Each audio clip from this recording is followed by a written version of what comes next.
zero, and if the circulation of the lungs is going to be hampered, then if there's no blood supply to lungs, no blood going to the lungs because there's a big saddle embolus, there's going to be crashing of the blood pressure because after all the blood that's coming in the right side of the heart has to go while crashing of the blood pressure of a patient. That could be empty lungs. That's going to be pulmonary embolism. So just put that up in a separate slide at the moment. I've just described before you an important term that you as a doctor should be knowing. Every time you get a pulseless electrical activity, that is an empty heart, that's hypovolemic shock, large vessel injuries. It could be gunshot. It could be a stab injury.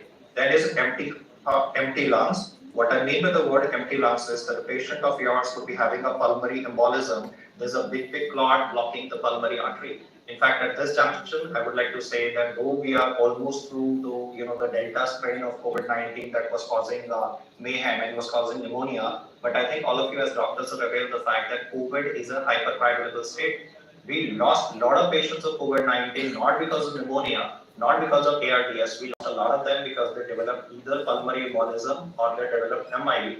Why they developed clots in the coronary artery, why they developed clots in the pulmonary circulation was because COVID is a hypercoagulable state. You would remember we were doing D-dimer assay in all of those patients. Why? Because COVID was a hypercoagulable state. So pulmonary embolism was causing death in a large number of patients of COVID-19 who suddenly in our intensive care units were becoming pulseless and breathless, and we were finding that those patients were having big clots expanding the pulmonary artery on a echocardiography. So empty lungs means pulmonary embolism, and empty heart here means a hypovolemic shock.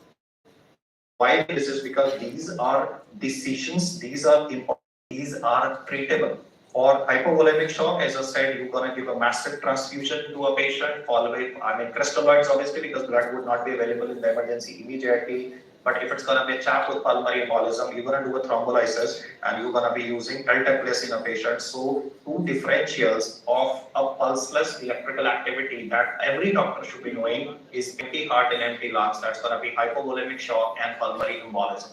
Once we're through, then we talk about an aspect which is pressure on the heart and pressure on the lungs. Let me first evaluate or explain to you what do I mean by the word pressure on the lungs. The technical word pressure on the lungs would mean that a person could be having a tension pneumothorax. The moment you read the word tension pneumothorax, that means that the lung of this patient has collapsed. This could be a penetrating injury to the chest, like a couple of guys, they went to a discotheque, they had a fight with the bouncer and the bouncer stabbed in the chest with a knife or any pointed object, or gunshots, very common nowadays. I mean, a lot of these young chaps nowadays, just to show off their wealth and power, they might be carrying these small Beretta revolvers or pistols, and they just might shoot somebody from a very close range, and the end result of this close shot gunshot injury is going to be the moment the bullet goes into the chest, there's going to be a tissue valve created. This tissue valve will behave like a one-way valve. It will allow this tissue valve will behave like a one-way valve, and what it is going to cause is collapse of the ipsilateral lung. So as you can notice in this diagrammatic representation, the ipsilateral lung of the patient will collapse. The moment an ipsilateral lung will collapse, there would also be a mediastinal shift in a patient, so the trachea is going to be deviated. The apex feet of the patient is going to be pushed contralaterally. Normally, like in this particular case or any particular, if the bullet injury is occurring on the right hand side, then apex feet normally is going to be in the fifth interval space, 2 centimeters to the mid-clavicular line. You have a gross displacement of the apex feet, which you could be finding even pushed up to maybe the interaxillary line or even up to the mid-axillary line. Plus, an important point here, why the patient is going to become pulseless and BPLS is not because of the bleeding.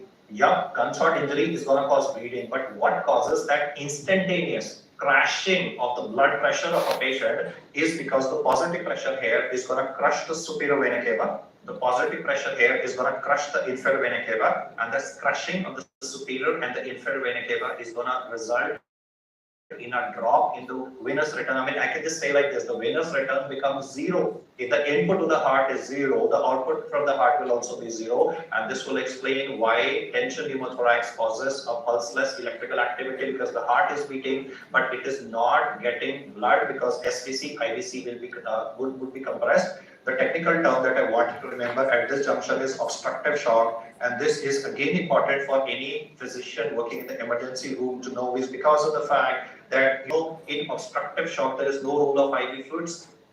There is absolutely no rule. In empty heart, I was saying that IV fluids have to be given, massive transfusion protocol has to be given. But in obstructive shock, there is no rule of any IV fluids. So in that 30 seconds, when the patient comes in casualty, is he having an empty heart? Is he having an empty lung? Or is there a pressure on the lung? Now, how as you as a doctor are going to find out whether a patient is having a empty lung is that you're going to auscultate this guy, and on this particular side where there's going to be a collapsed lung, you are going to hear absolutely nothing. Air entry is going to be absent. There's going to be absent air entry. There's going to be absent. You know, these guys use bulletproof vest with the patient. What are you going to do? You are going to put a white bore needle. Where are you going to put this white bore needle? There are 2 points that I would like to say. One, you can put this white bore needle in the second intercostal space, or you can put it in the fifth intercostal space. Now, how to decide? Let me say a guy, you know, he has big pectoral muscles. He's a very muscular guy. In a very muscular guy with big pectoral muscles, like a soldier, you know, they do so much of push-ups and sit-ups that they'll be having big pectoral muscles. So when you try to put a needle by the second intercostal space, the needle may not reach the intended space that's into the pleural cavity, and you will not be able to do a needle decompression. So what are you going to do in this particular case where you have a male soldier with big pectoral muscles, or let me say there's a bulletproof vest already present. The bullet went through the bulletproof vest and the soldier is injured. So you're gonna raise the arm of the soldier like this because bulletproof vest is in the front, bulletproof vest is in the back, but not at the side. And you're gonna count the number of intercostal spaces in the fifth intercostal space in the mid-axillary line. That's where you're gonna do a needle decompression in a patient. So I'll just move to my subsequent slide, guys. Every time you are having a patient with tension pneumothorax, what is going to be your intervention? Your intervention is going to be a straightforward needle decompression. Obviously, we need to put in a chest tube. We need to put in an intercostal drainage tube in the triangle of safety, but that takes a while to be done because you need to give a call to the surgeon if you're not yourself capable of putting a chest tube. But the decision making has to be fast, that if it's a chap with tension pneumothorax, a needle decompression has to be done. According to the latest guidelines, the preferred space that you should be accessing is the fifth intercostal space in the triangle of safety, or instead of fifth intercostal space, you can also use second intercostal space. This would be a little lateral to the mid-clavicular line. In fact, the guidelines are like this. With respect to a child having tension pneumothorax, the recommended space is the fifth one, and for adult is fifth intercostal space, though you can use any one of them. He says depending upon whichever is the experience of a doctor, he can do that. But I told you practical issues. Practical issues like a male with big pectoral muscles, you would not be able to go by the second intercostal space because of the bulk of the pectoralis major muscle. Or if there's a bulletproof vest in situ, then again, you know, that getting the access would be a problem. So you can raise the arm of the soldier and you can access that in the fifth intercostal space. So tension pneumothorax is again a condition which is responsible for development of pulseless electrical activity. So there are 4 important differentials. I repeat that again, 4 important differentials for pulseless electrical activity. Empty heart, that's hypovolemic shock. Empty lungs, that's a pulmonary embolism. The scenarios for pulmonary embolism can be deep vein thrombosis, any hypercoagulable state. Hypercoagulable state could be after pregnancy.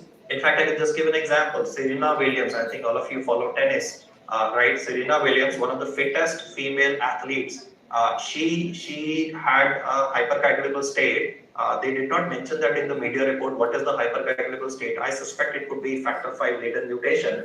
But after her delivery, she developed pulmonary embolism and her BP crashed.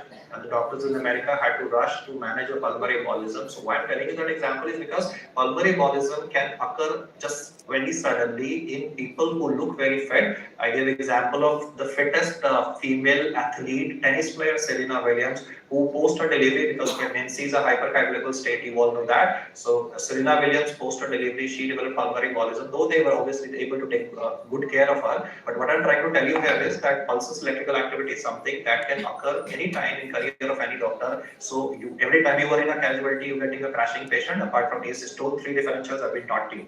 So now come to the 4th one, which I would rate that as one of the most difficult ones out of all of these to diagnose and manage.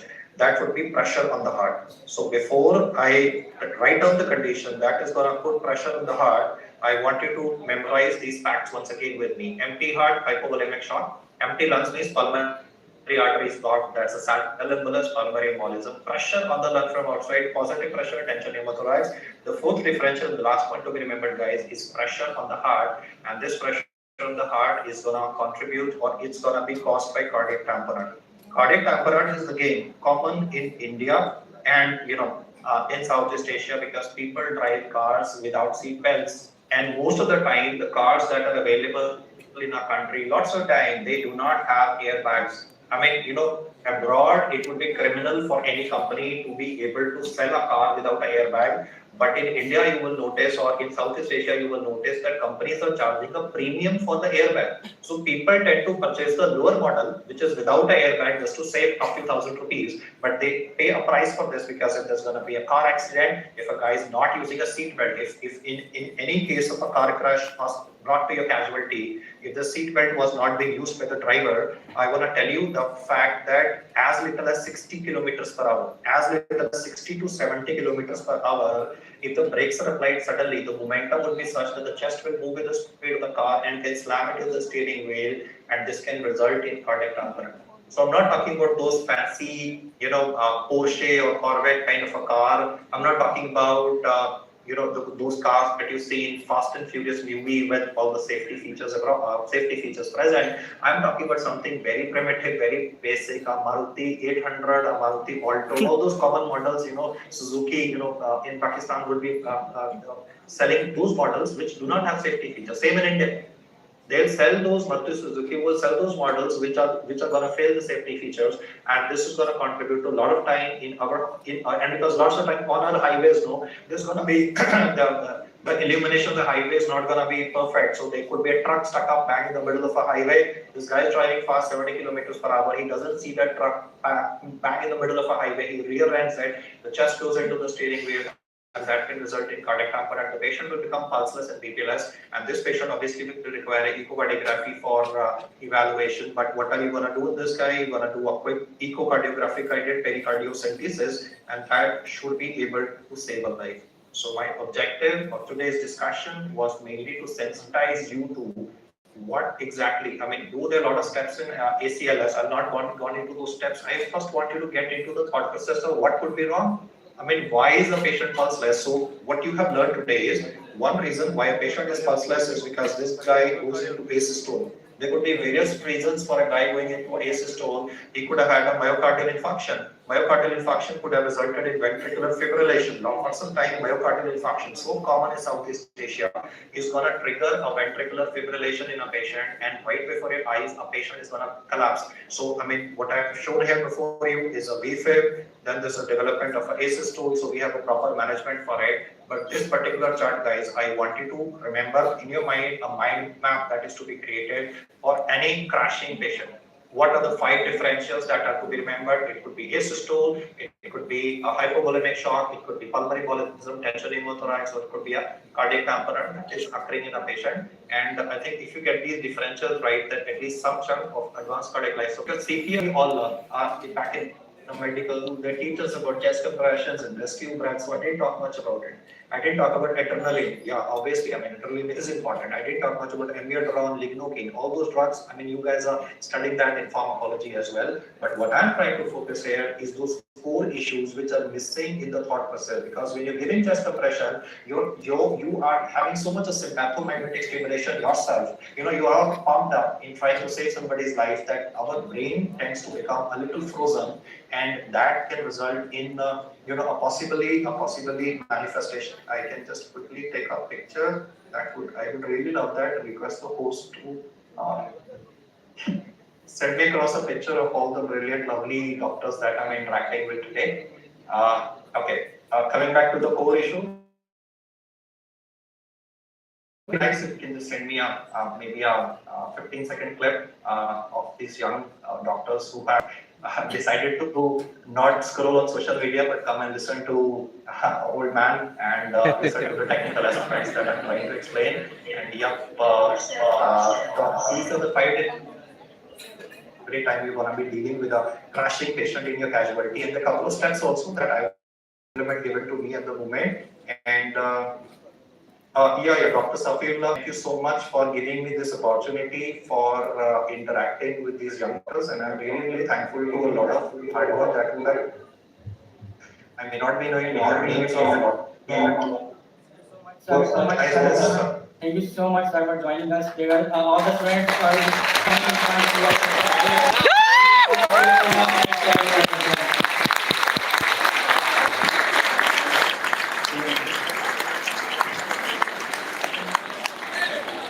Interacting with you guys. I really appreciate this fact that I got this opportunity and I was able to do something which might be useful to you in your future practice. God bless you guys. Thank you so much for your precious time that you have dedicated to us, and inshallah, we will see you in the future also. And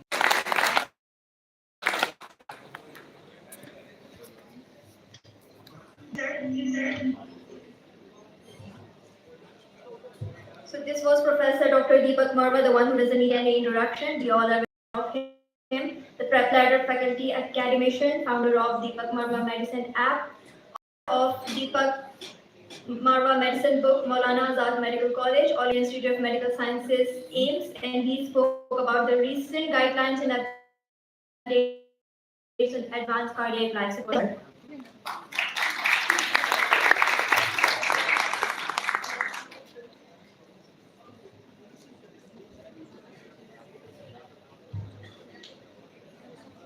Up next, we have Miss Tasneem Nazim, Department of Biotechnology from the World Academy of Sciences from Jamia Hamdard, India. Please give her a big hand of applause. वाह अच्छी लगने लगी पूरे video में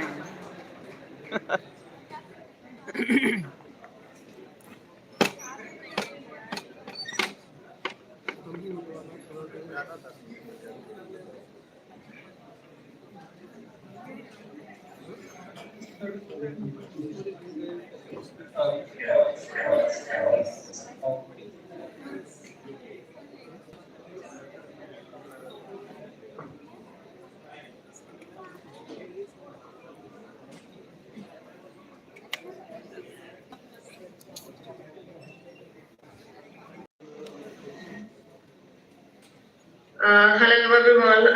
Assalamualaikum. Thank you so much, Mr. Muhammad Owais, President of SMS Student Parliament and Inter University representative, Mr. Syed Safiullah, for inviting me for this precious event where research workers and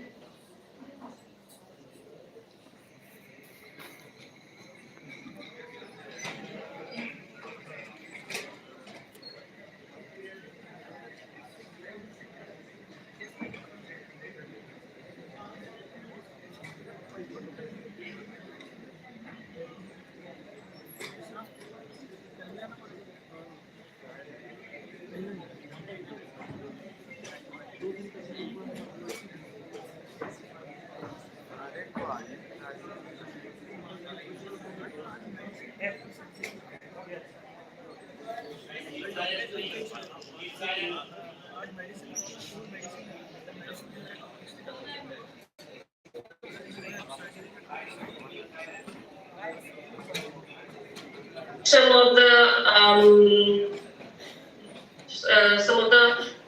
consensus about the TB and the world. So here we can see in 2019, top 10 countries that accounted for more or less more equal than 90% of the global reduction in TB cases. So here India has the most reduction compared to 2020. In 2019, it was very low. And then we go with Indonesia, Philippines, China, and Bangladesh, and Pakistan, and so on. And then the COVID hit. COVID hit. After that, we can see in 2019 it was downfall, and then 2020 it was up because of COVID-19. We did not get much of care for TB, so there was not much help for TB because everyone was concentrating on COVID-19. So I'm gonna move on, and we can see here. So the first picture is of TB culture, which was gotten from patient sample, which is very